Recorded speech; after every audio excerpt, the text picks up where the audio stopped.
In part 3, the past exploded. Lena discovered she'd been hunted long before she met Jae-hyun.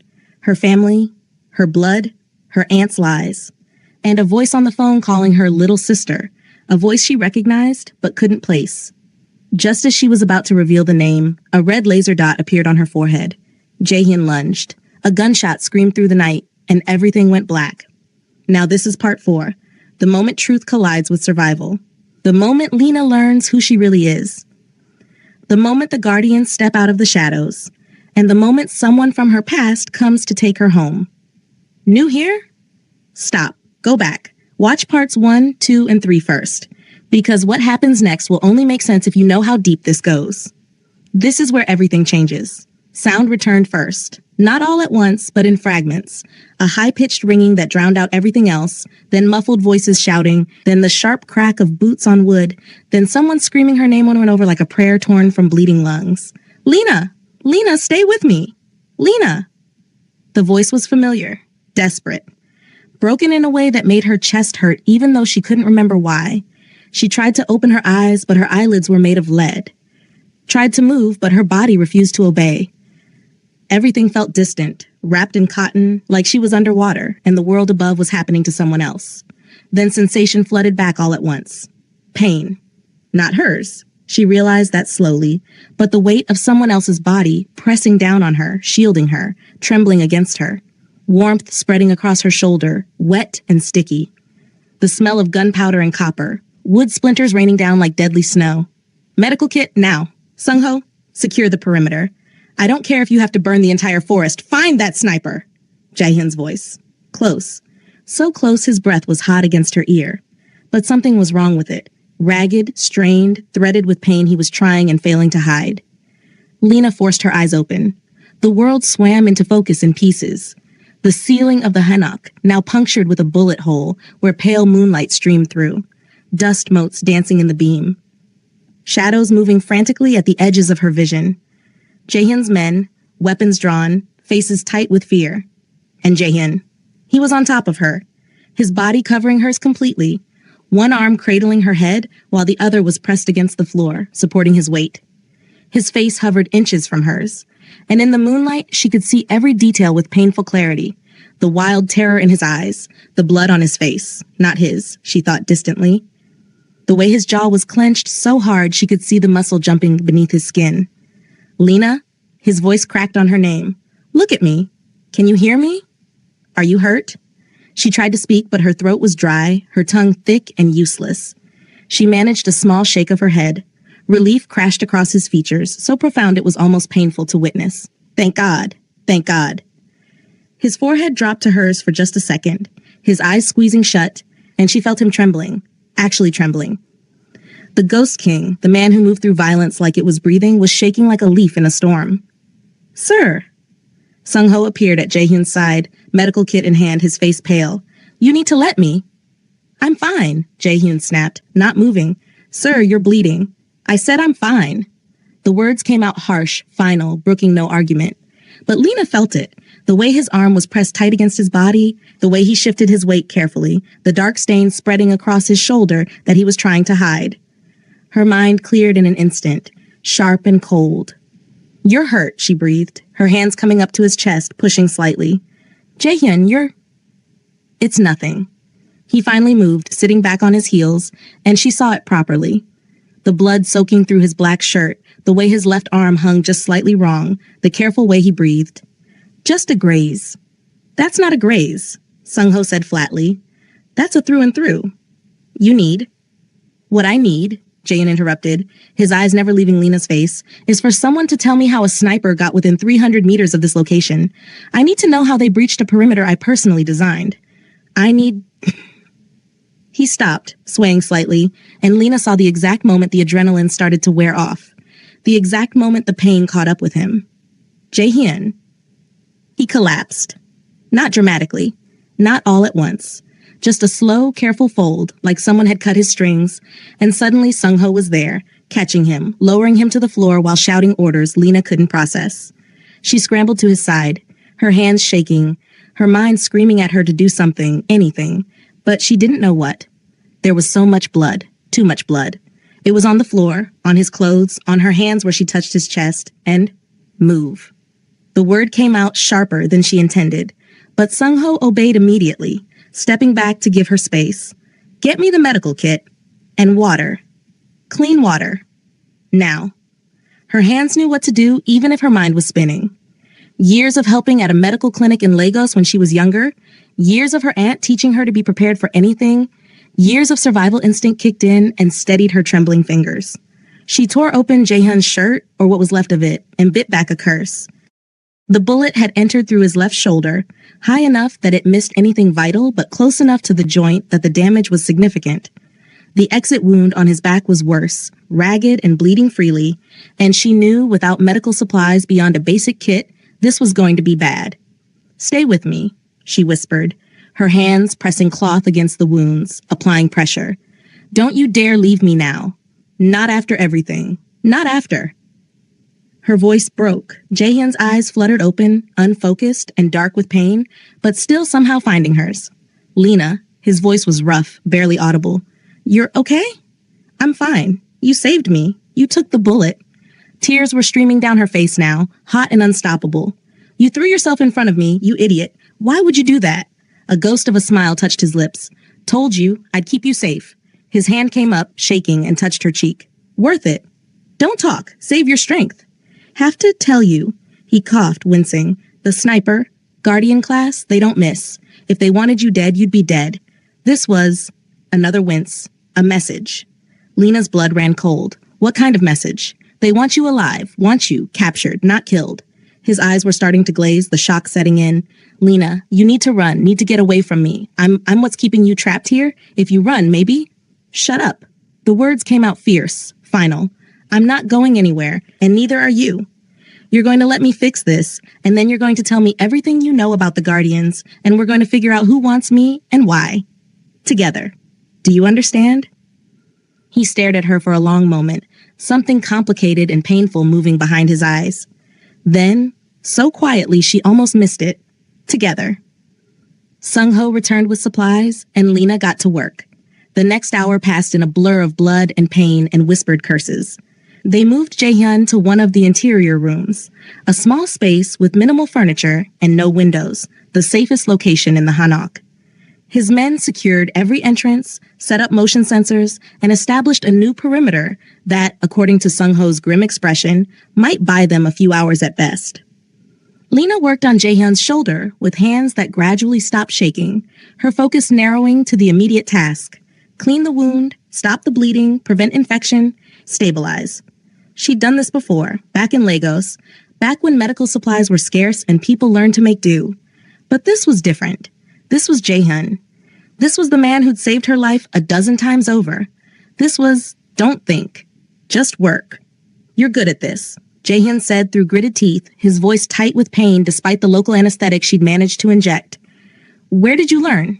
Lagos. There was a clinic near my aunt's house. I used to volunteer. Her hands moved steadily, cleaning debris from the wound. This was going to leave a scar, a bad one. The doctor there taught me the basics, said everyone should know how to save a life. Ironic. She glanced up at him. What is? You, saving my life, when I'm the one who's supposed to... He hissed as she pressed gauze against the exit wound. Damn. Hold still. Bossy. Someone has to be, since you apparently think throwing yourself in front of bullets is a reasonable life choice. Her voice came out sharper than intended, and she saw him wince, not from pain, but from something else. Guilt, maybe, or regret. They fell into silence, broken only by his occasional sharp intake of breath and the distant sounds of his men moving through the compound.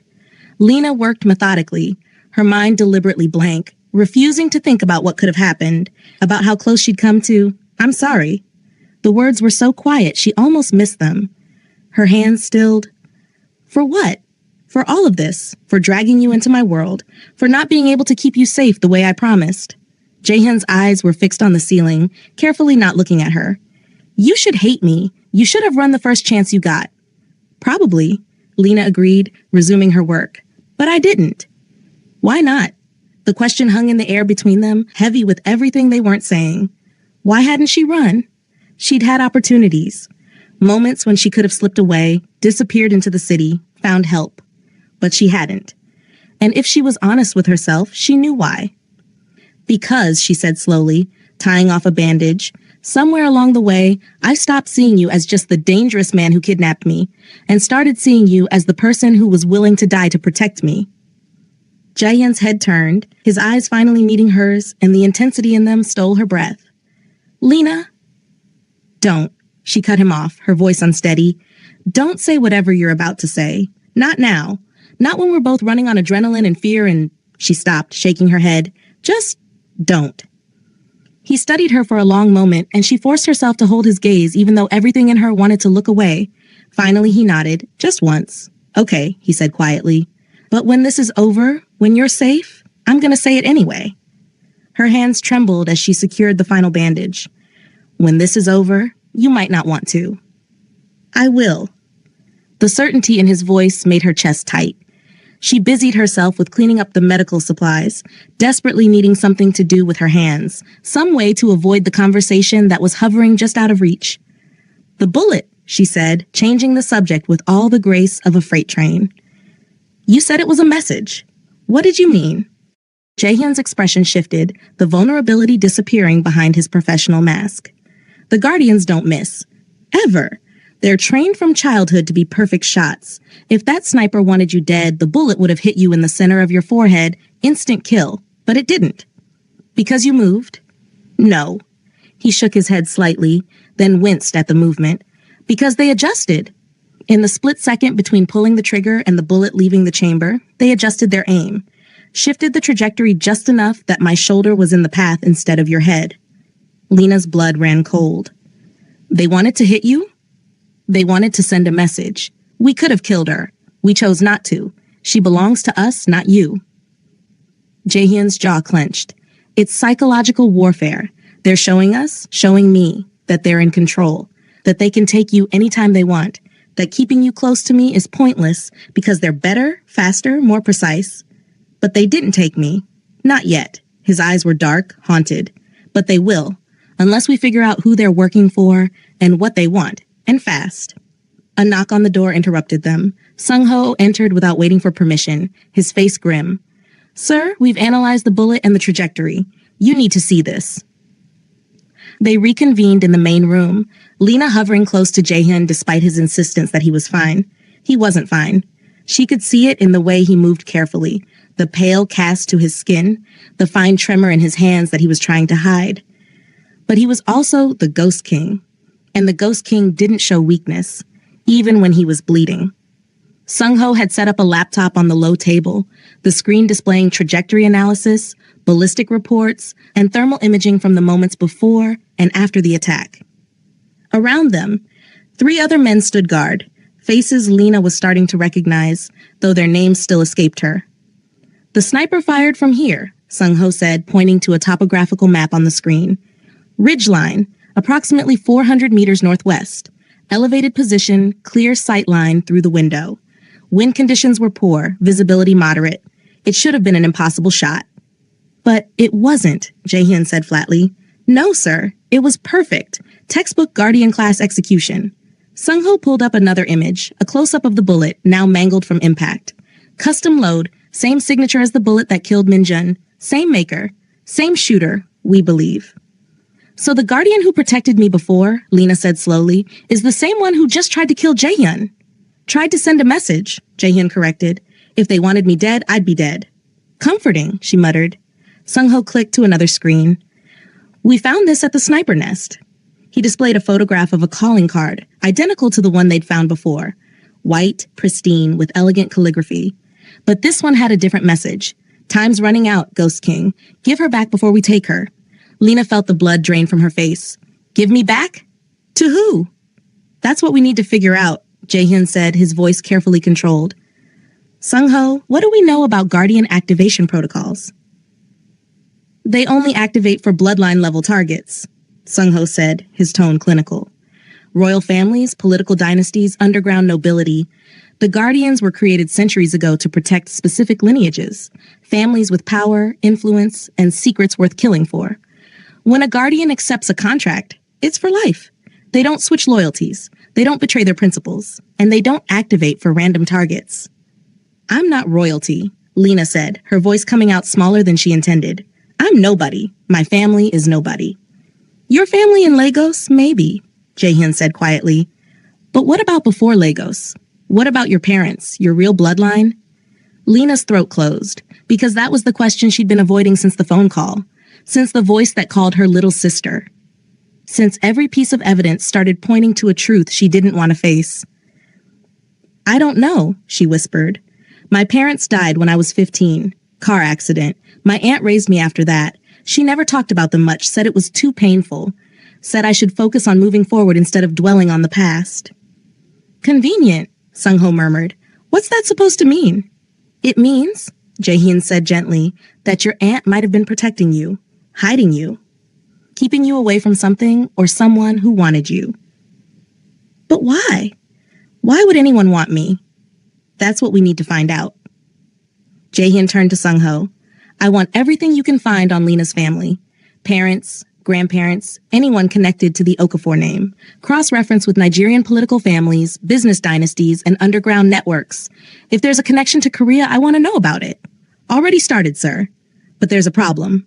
Sung-ho's expression was grim. A lot of the records are sealed. Government-level encryption. The kind of protection that only gets applied to witness protection cases or classified intelligence assets. Lena felt like the floor had dropped out from under her. You're saying my family was in witness protection? Or something like it, Jaehyun said, which means someone very powerful wanted them hidden or dead. The words hung in the air, heavy and terrible. Lena wrapped her arms around herself, suddenly cold despite the warmth of the room. Everything she thought she knew about her life was unraveling, piece by piece, revealing something dark and incomprehensible underneath. There's something else, Sung-ho said hesitantly. The voice on the phone, the one calling her little sister. We ran voice analysis on the recording. Jaehyun's eyes sharpened. And? The distortion was professional grade, almost impossible to break through, but our tech managed to isolate certain phonetic markers, speech patterns, regional accent traces. He paused. The voice belongs to someone who grew up speaking both Igbo and Korean. Lena's heart stopped. That's impossible. Is it? Jaehyun's gaze was intense, searching. Think, Lena, is there anyone from your past who might have had connections to Korea? Anyone your aunt mentioned? Anyone your parents knew? She shook her head, her mind spinning. No, we were normal. My father worked in logistics. My mother was a teacher. We had a small house in Lagos. We were nothing special. Your aunt wasn't nothing special, Sung-ho said quietly. She's been traveling to Korea for years, meeting with high-level contacts, some of them connected to the council. Some of them connected to families we can't even identify because their information is that locked down. So what are you saying? Lena's voice was rising, panic edging in. That my aunt is part of some secret organization? That my whole life has been a lie? I'm saying, Jaehyun said, his voice steady and calm in contrast to her spiraling fear, that your aunt knew something, and she's been protecting you from it. The question is whether she's still protecting you, or whether she's part of whatever wants you back. The room fell silent except for the sound of Lena's ragged breathing. She felt like she was drowning, like every breath was too shallow, like the walls were closing in. I need air, she gasped. I need. D. Jaehyun was there instantly, his good hand on her shoulder, grounding her. Breathe. Just breathe. I've got you. You don't understand. If what you're saying is true, then everyone. Her voice broke. My whole life is a lie. No. His voice was fierce. Your life is yours. Whatever happened before, whatever your aunt did or didn't tell you, that doesn't change who you are. You're Lena. You're strong and brave, and you've survived things that would have broken anyone else. Whatever we find out about your past doesn't change that. She looked up at him, tears streaming down her face, and saw nothing but absolute certainty in his eyes. He believed what he was saying. Believed in her in a way no one ever had. How can you be so sure? She whispered. Because I know you. His thumb brushed away a tear. And I've seen what you're made of. The attack came at dawn. Not with bullets or explosions, but with silence. The kind of silence that made every nerve in Lena's body scream danger, even as she sat in the supposedly secure room watching Jaehyun's men work. Sung-ho was the first to notice. His head snapped up from his laptop, eyes narrowing. Sir, communications are down. Jae-hyun, who'd been reviewing files despite Lena's insistence that he rest, looked up sharply. Define down. Everything. Satellite phones, encrypted channels, even the backup systems, were completely dark. Sung-ho's fingers flew across the keyboard. This isn't equipment failure. This is active jamming. Military grade. Perimeter status? Motion sensors are. Sung-ho stopped, his face going pale. They're all triggered, every single one. But the cameras show nothing. That's impossible, one of the other men said. Unless... The lights went out. Emergency backup kicked in immediately, bathing the room in dim red light that made everything look like a crime scene. Jae-hyun was on his feet instantly, ignoring the way his shoulders screamed in protest, his good hand already on his weapon. Everyone armed, standard defensive formation. Sung-ho, get Lena to the safe room. I'm not going anywhere without you, Lena said, standing. Lena, no. Her voice was firm. If they wanted to kill us, we'd already be dead. This is something else, and I'm not hiding while you figure out what. Jae-hyun looked like he wanted to argue, but a sound from outside stopped him, a low, mechanical hum that raised every hair on Lena's arms. Drones, Sung-ho breathed. Multiple signatures. Thermal imaging capable. How many? At least 20. They're surrounding the compound. Jae-hyun's jaw clenched. Fall back to the interior room. Now. They moved as one unit, weapons drawn, every sense on high alert. The Hanok, which had felt like a sanctuary hours ago, now felt like a trap. Every shadow could hide a threat. Every sound could be a warning they were too late to heed. They'd barely reached the inner room when they found it. A small black device, no bigger than a phone, sitting on the table where they'd been working minutes before. Its screen glowed softly in the darkness, displaying a single line of text. Bring her to us, or more will die. Below the text, a video feed. Live footage of a building Lena recognized with a sickening jolt, the restaurant where she used to work, where her former co-workers were probably arriving for the morning shift, where innocent people were going about their lives, completely unaware that they were now leverage in a game they didn't know existed. No, Lena whispered. No, they can't. The screen changed. A countdown timer appeared. 2 hours. They're bluffing, Sung-ho said, but his voice lacked conviction. They're not. Jae-hyun's voice was cold, flat, the voice of the Ghost King. This is how the Guardians operate. They don't make empty threats. They give you a choice and they follow through, no matter what. Then we go, Lena said immediately. We give them what they want. Lena, stop. Jae-hyun caught her arm. You don't understand. If we give in to this, if we let them take you, we'll never get you back. Whatever they want you for, whatever they plan, once you're in their hands, you're gone. And if we don't, they'll kill innocent people. Her voice cracked. People I know, people I worked with. How can you ask me to just let them die? I'm not asking you to let them die. I'm asking you to trust me. His eyes burned into hers. Give me those 2 hours. Let me find another way. What other way? You said it yourself. The Guardians don't bluff. No, but they do have rules, protocols, and if I'm right about who's behind this, there might be a way to negotiate. You want to negotiate with terrorists? I want to keep you alive long enough to figure out who you really are and why they want you. Jae-hyun's grip on her arm tightened. 2 hours, Lena. That's all I'm asking. She stared at him, torn between the desperate need to save innocent lives and the terrifying certainty that if she walked out that door, she'd never see him again. Finally, she nodded. 2 hours. But if we can't find another way, we will. The device on the table beeped. New text appeared. The Ghost King protects his pet. How noble. But there's something you should know about pets, Kang Jae-hyun. They always belong to someone first. Below the text, an image loaded. It took Lena's eyes a moment to process what she was seeing. A photograph. Old, faded, like it had been taken decades ago. It showed a large house, no, a compound, with traditional Nigerian architecture mixed with something else. Something that didn't fit. In front of the house stood 2 families posed formally for the camera. On the left, a Nigerian couple with 2 children. On the right, a Korean couple with 1 child. And in the center, between the 2 families, 2 children holding hands. A boy and a girl, both no more than 5 or 6 years old. The girl had the same almond-shaped eyes as Lena, the same cheekbones, the same smile. The boy was Korean, with sharp features that would have been striking even in childhood. And across his eyebrow, a thin scar. Oh my God, Lena breathed. That's me. The device beeped again. More text. You don't remember, do you? They made sure of that.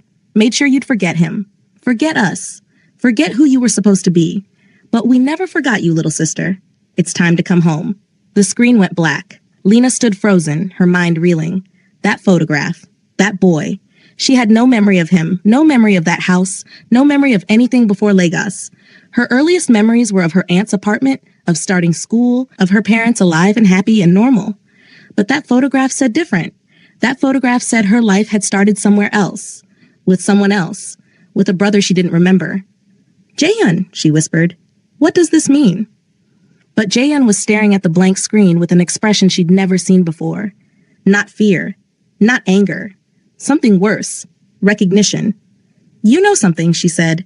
"You know what this means." He didn't answer immediately. When he finally spoke, his voice was careful, measured. "I need to make a call. There's someone who might have answers. But Lena." He turned to her, and the look in his eyes made her chest tight. "Whatever we find out, whatever the truth is, it doesn't change the fact that I will do everything in my power to keep you safe. Do you understand? I understand that you're hiding something from me. I'm not hiding. I'm confirming. There's a difference." He pulled out a satellite phone. Apparently he had backups even for the backups. "Sung-ho, keep trying to trace the signal. I want to know where that device came from and how it got past our security." "Sir." "Now." Sung-ho nodded and retreated with his team, leaving Lena and Jaehyun alone in the red-lit room with the silent device mocking them from the table. Jaehyun made his call. Lena couldn't hear what was said on the other end, but she watched his face grow progressively darker, his jaw tighter, his eyes harder. When he finally hung up, he looked like a man who just confirmed his worst nightmare. "Tell me," Lena said. "Whatever it is, just tell me." He was quiet for a long moment, choosing his words carefully. Finally, "What do you know about the Easy family?" The name meant nothing to her. "I've never heard of them." They're one of the most powerful underground dynasties in West Africa, controlling trade routes, political appointments, and criminal networks across 5 countries. They've been in power for generations, and they don't give up what's theirs. What does that have to do with me? Everything. Jaehyun's eyes met hers. Because 20 years ago, the Eze family made an alliance with a Korean syndicate, a marriage alliance. The Eze patriarch's daughter was promised to the syndicate's heir. It was supposed to unite 2 empires, create an unstoppable network across continents. Lena's blood ran cold. What happened? The alliance fell apart. The daughter disappeared. Some said she ran away. Some said she was killed. But the Eze family never stopped looking for her. He paused. Or for her children. The room tilted sideways. Lena grabbed the edge of the table to steady herself. "You're saying?" "I'm saying your mother might have been that daughter. And if she was, that makes you E's bloodline, which means you're not just some random girl who witnessed a murder. You're the missing heir to one of the most dangerous families in the world." "No." Lena shook her head violently. "No, that's impossible. My mother was a teacher. She was normal. She was protected," Jaehyun finished quietly. "Your aunt wasn't just raising you, Lena. She was hiding you from the Eze family, from the Korean syndicate, from everyone who would want to use you as leverage or force you into the life your mother ran from." "But the boy in the photograph, your brother, your real brother, the son of the Korean syndicate heir your mother was supposed to marry. When the alliance fell apart, the families were torn apart too. You were taken to Lagos. He stayed in Korea." Jaehyun's voice was gentle now, seeing the devastation on her face. "He's been looking for you for 20 years, and now he's found you." Lena couldn't breathe, couldn't think, couldn't process any of this. Why doesn't he just come talk to me? Why all the threats and violence and... Because he's not the only one who wants you. The A family wants their heir back. The Korean syndicate wants to finish what was started 20 years ago. And the council. Jaehyun's jaw clenched. The council wants to use you as leverage against both families. You're not a person to them, Lena. You're a prize. A tool. A way to control 2 of the most powerful underground networks in the world. And you? Her voice came out broken, barely a whisper. What am I to you? The question hung between them, heavy and dangerous. Jaehyun stepped closer, his good hand coming up to cup her face, his thumb brushing away a tear she hadn't realized had fallen. You're the first person in years who made me want to be something other than the Ghost King, he said quietly. You're the only thing in this world I would die to protect. And you're the only reason I haven't burned everything to the ground to keep you safe. Lena's breath hitched. Jaehyun, I know I have no right to ask you to stay. I know I've done nothing but bring danger into your life. But I'm asking anyway. His forehead touched hers, his eyes closing. Don't go with them. Don't let them take you. Stay with me, and I swear I will find a way to end this. How? You just said everyone wants me. The Ez family, the syndicate, the council. Then I'll fight them all. His eyes opened, and the intensity in them stole her breath. I'll fight every last one of them if that's what it takes. The hours that followed were a blur of activity and growing dread. Sung-ho traced the device's signal to a location in Seoul, an abandoned factory that had once belonged to a company connected to the Korean syndicate. When Jaehyun's team arrived, they found it empty except for a single room in the basement, a room that changed everything. Lena stood in the doorway, unable to move, unable to breathe, staring at what could only be described as a shrine to her life. The walls were covered with photographs, hundreds of them. Lena as a child in Lagos, Lena as a teenager, Lena at university, Lena working at the restaurant, Lena walking to her apartment. Every moment of her life documented and displayed like artifacts in a museum. But it wasn't just surveillance. There were personal items too. A stuffed rabbit she'd lost when she was 8, a bracelet her mother had given her that had disappeared years ago, a school notebook with her childish handwriting, things she'd thought were lost forever, things someone had been collecting. Jesus, Sung-ho breathed behind her. This is obsession, Jaehyun finished grimly. He moved into the room, his weapon drawn, checking corners even though it was clear no one was here.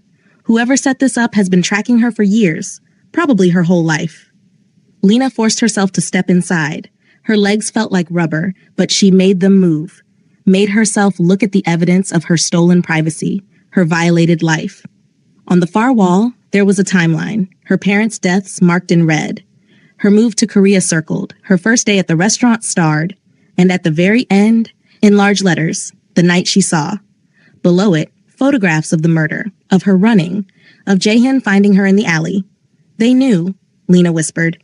They knew I would be there that night. They knew I would see. It was staged, Jaehyun said, his voice hard. The murder, your presence, all of it. They wanted you to witness it, wanted you to be compromised, wanted an excuse to bring you into the underworld where they could reach you. But why? Why go through all this? Because taking you by force would have caused a war between families.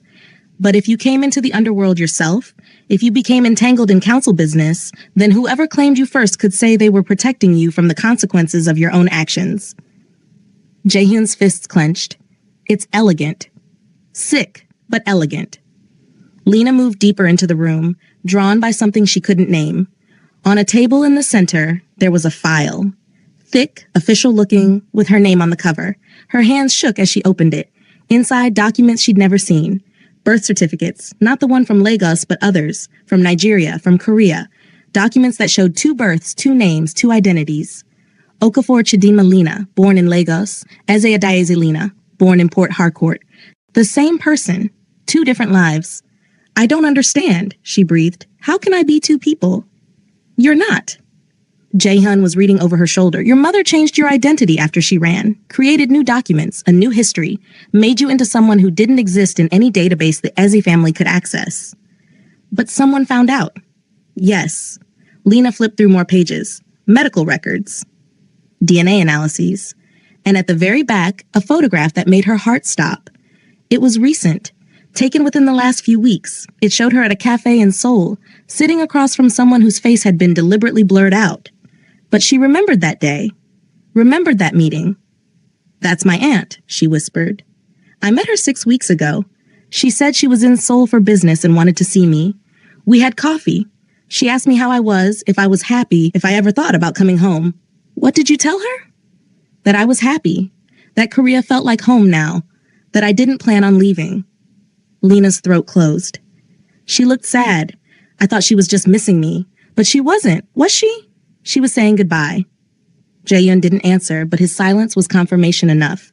Lena's hands trembled as she turned to the last page in the file. It was a letter, handwritten in Igbo, dated 3 days before the murder. My dearest Lena, if you're reading this, then I have failed. Failed to keep you hidden.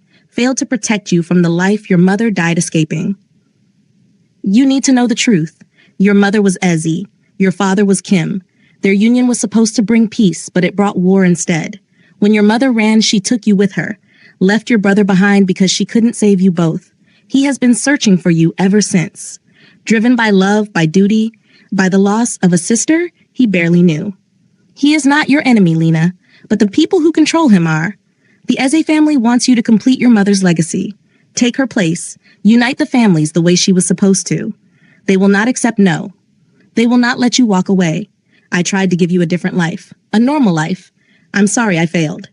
Run, Lena. Run far and fast, and don't look back. Your aunt who loves you, Chioma. The letter fell from Lena's hands. She stood there, staring at nothing, feeling like the ground had been pulled out from under her. Everything she thought she knew was a lie. Her identity, her family, her entire life. And somewhere out there, a brother she didn't remember was coming to take her home to a family that would never let her go. Lena? Jaehyun's voice was gentle. We need to leave.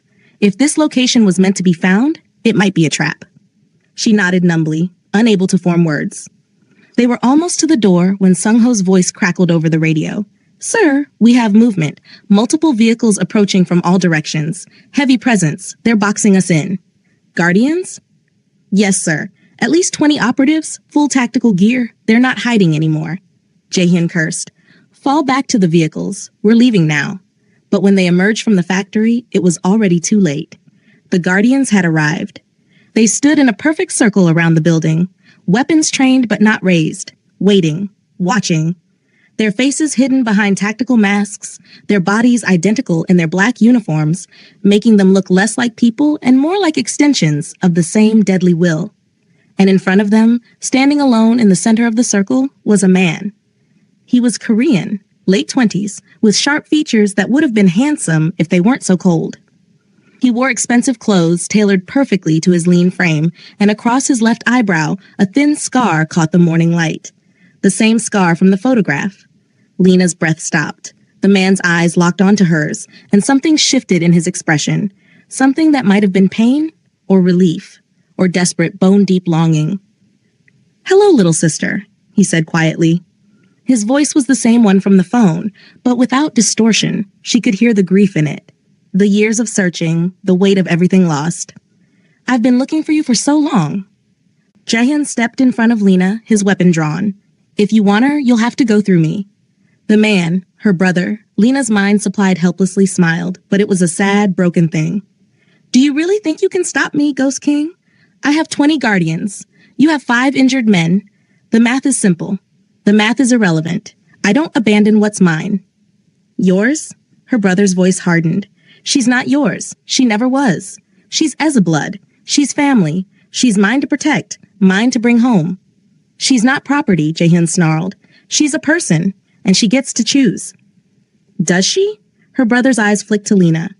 Tell me, little sister, has the Ghost King told you what happens to women in his world? Has he explained that the council will use you, break you, and throw you away the moment you're no longer useful? Has he mentioned that his protection is temporary, but family is forever? Don't listen to him, Jaehyun said. He's manipulating you. I'm telling her the truth. Her brother took a step forward. Come home, Lena. Come meet the family that's been waiting for you. Learn who you really are. Claim your birthright. Or stay with him and watch everyone you care about die because he can't let you go. Lena stood frozen between them, her mind spinning. 2 men. 2 futures. 2 versions of who she might be. Behind her brother, the Guardians remained perfectly still, waiting for her decision. Beside her, Jaehyun was tense, ready to fight to the death if needed. And somewhere in the space between them, the timer was still counting down, still threatening innocent lives if she didn't choose. Her voice cracked. I need time. To think. There is no time, her brother said, not unkindly. The Eze family is gathering. The Korean syndicate is mobilizing. The council is moving against us all. In 24 hours, this becomes a war, and the only way to prevent that war is if you come home, if you take your place, if you unite what was broken. By marrying into the syndicate, Jaehyun said flatly, that's what this is really about. They want to finish the alliance your mother ran from. They want to use you the same way they tried to use her. Her brother's jaw clenched. It's not like that. Then what is it like? It's survival. For the first time, her brother's composure cracked, showing something raw and desperate underneath. Do you think I want this? Do you think I want to force my sister into a life she doesn't remember? But if she doesn't come home, if she doesn't fulfill the contract, then the families will tear each other apart, and everyone we know, everyone we love, will be caught in the crossfire. That's not her responsibility, Jae-hyun said. It is when she's the only one who can stop it. Her brother's eyes locked onto Lena's again. I'm sorry. I'm so sorry. But this is bigger than us. Bigger than what we want. This is about hundreds of lives. Thousands. And you're the only one who can save them. Lena felt like she was drowning. Felt like every breath was too shallow, every choice impossible. What's your name? She whispered. Her brother blinked, surprised. What? Your name. You keep calling me sister, but I don't even know your name. Something painful crossed his face. Elo Chukwu. But you used to call me Elo. We were inseparable when we were young. Best friends. You cried for weeks when mother took you away. His voice dropped. I never stopped looking for you. Elo Chukwu. The name meant nothing. Stirred no memories. But the pain in his eyes was real. The longing was real. The impossible choice was real. Lena, Jae-hyun said quietly, whatever you decide, I'll support you. But please, don't let them force you into something you'll regret. And if my decision kills innocent people, then we'll find another way to save them, together. There is no other way, Elo Chukwu said. I've looked. Believe me, I've spent years looking. This is the only path that doesn't end in blood. Lena closed her eyes, trying to think through the panic and fear and overwhelming sense of unreality. Somewhere in this mess, there had to be a right answer. A choice that didn't sacrifice everything she'd become for everything she'd been. But when she opened her eyes and looked at the men facing each other across the circle, she knew the truth. There was no right answer. There was only survival. I'll go, she said quietly. Lena. Jae-hyun's protest died when she raised a hand. On one condition, she continued, looking at Elo Chukwu. You stop the countdown. You guarantee the safety of everyone in that restaurant, and you give me 24 hours with Jae-hyun. One day to say goodbye, to prepare, and then I'll come home. Elo Chukwu studied her for a long moment. You'll run. I won't. You have my word. Your word means nothing. We just met. Then it's a chance you'll have to take. Lena's voice hardened. Because if you try to take me now, Jae-hyun will fight. His men will fight. And people will die. Is that what you want? Is that how you want our reunion to begin? The silence stretched. Elo Chukwu glanced at the guardians, at Jae-hyun, at the calculation of violence hanging in the air. Finally, he pulled out a phone and typed something.